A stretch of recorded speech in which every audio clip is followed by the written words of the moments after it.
Άντε τα φαγγελάκια σε μένα. Έτσι. Άντε μα να μου ανοίξετε τα μάτια σας. Αγαπημένοι μου, γεια σας και χαρά σας. Σε μας μιλάς τώρα? Ναι, σε εσάς. Σήμερα θα μάθουμε για το καλύτερο απόβλητο. Γιατί έγινε διαγωνισμός? Το καλύτερο απόβλητο. Είναι Καλά δεν το λέω. Το καλύτερο απόβλητο λοιπόν είναι αυτό που δεν παράχθηκε ποτέ. Δηλαδή είναι καλύτερο να μην παράγουμε απόβλητα όταν μπορούμε. Και πώς θα το κάνουμε αυτό? Θα σας πω αμέσως. Ή καλύτερα θα σας δείξω. Πάμε για ψωνιά. Οχ.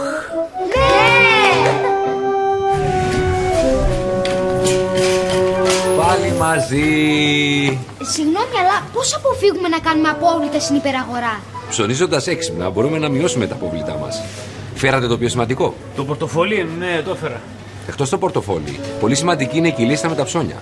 Η λίστα με τα ψώνια? Ναι, πώς ήρθατε για ψώνια χωρίς να ξέρετε τι έχετε πραγματικά ανάγκη? Τα έχω όλα στο μυαλό μου. Ναι, αλλά στο μυαλό σας υπάρχει ο πειρασμός και ο καταναλωτισμός. Γι' αυτό επιστρέψτε στο σπίτι σας, φτιάξτε μια λίστα με ό,τι έχετε πραγματικά ανάγκη και ελάτε πίσω για ψώνια. Και μην ξεχνάτε πως το χαρτί έχει δύο όψεις, να χρησιμοποιήσετε και τις δύο. Χρειαζόμαστε ντοματοχυμούς.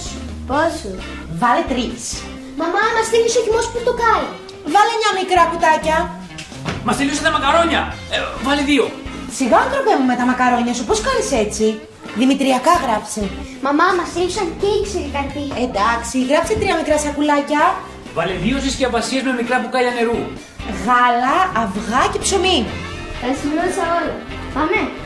Φύγαμε. Έχουμε τη λίστα με τα ψώνια. Για να δω. Το μυστικό της επιτυχίας είναι να ψωνίζουμε έξυπνα. Εδώ έχετε 2 συσκευασίες μικρών μπουκαλιών νερού. Καλύτερα να προτιμάμε τις μεγάλες. Έτσι θα έχουμε λιγότερα σκουπίδια.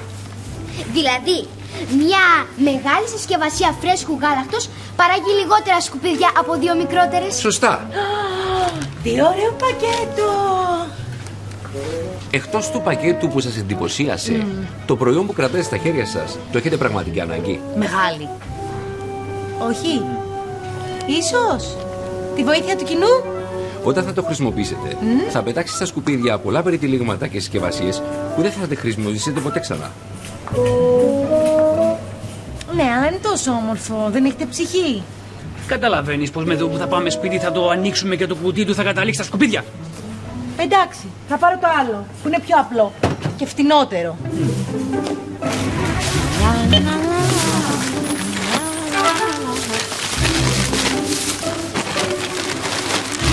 Στοπ! Μα τι κάναμε πάλι, κυριέ μου? Οι πλαστικές σακούλες μπορεί να γίνουν ακόμη ένα σκουπίδι αν δεν επαναχρησιμοποιηθούν. Μα να ξαναχρησιμοποιήσουμε τις ίδιες σακούλες? Γιατί όχι, τα απαγορεύει κανείς? Όχι, αλλά δεν το σκέφτηκα ποτέ. Μπορεί να φέρουμε πλαστικές σακούλες από το σπίτι και να τις επαναχρησιμοποιήσουμε. Ή ανθεκτικές πάνετσάτες μπορούμε να χρησιμοποιούμε ξανά και ξανά. Θα μας βάλει να γράψουμε για διαγωνίσμα. Και πολύ καλά θα μας κάνει. Όσα μας είπαν είναι απλά και κατανοητά. Μέχρι εγώ τα κατάλαβα. Μαμά, κοίτα πώς έγινε η φανέλα που πήραμε χτες. Χάλια ποιότητα. Μα μια φορά την έβαλες και ξεχύλωσε έτσι. Ποιος την πήρε αυτή τη φανέλα? Εσύ. Θα σου πάρω άλλη, πέτα την. Αμάν βρε αγάπη μου, ακόμα να τελειώσεις. Μια δουλειά έχεις να κάνεις. Το κατσαβίδι δεν είναι καλό και από χθες τα αγόρασα. Το αγόρασες προχτές και χάλασε ήδη? Ναι, αλλά ήταν πολύ φθηνό. Ναι, αλλά τώρα θα αγοράσεις κι άλλο που σημαίνει ότι θα σου στοιχίζει διπλά. Μόνο εγώ σκέφτομαι σε αυτό το σπίτι. Και τώρα που θα το πετάξεις, έχεις παράξει ακόμα ένα σκουπίδι. Όχ. Τι έγινε? Κοίτα, λέω, όχ, βάσανα που έχει ζωή. Η ζωή μια χαρά είναι και μη μου κάνεις την αθώα. Πες μου, τι έγινε? Να βρε αγάπη μου, το κατσαρολάκι που αγόρασα προχτές έσπασε το χερούλι. Α, μα το κατσαρολάκι που πήρες πολύ φτηνά, βρε αγαπούλα μου. Που τώρα θα σου κοστίσει διπλά, επειδή θα πρέπει να αγοράσεις άλλο. Δεν φταίει κανένας άλλος, φταίω εγώ που κάνω οικονομία εδώ μέσα. Έλα τώρα δικαιολογίες. Ακόμα ένα σκουπίδι. Για ποιον λέει αυτός? Για το κατσαρολάκι.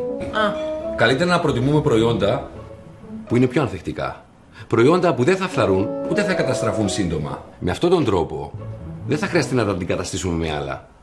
Έτσι, μειώνουμε τα σκουπίδια και κάνουμε περισσότερη οικονομία. Επειδή το καλύτερο απόβλητο σε όλο τον κόσμο είναι αυτό που δεν δημιουργήθηκε ποτέ. Μειώνουμε τα απόβλητά μας και δημιουργούμε καλύτερες συνθήκες ζωής. Είναι τόσο απλό.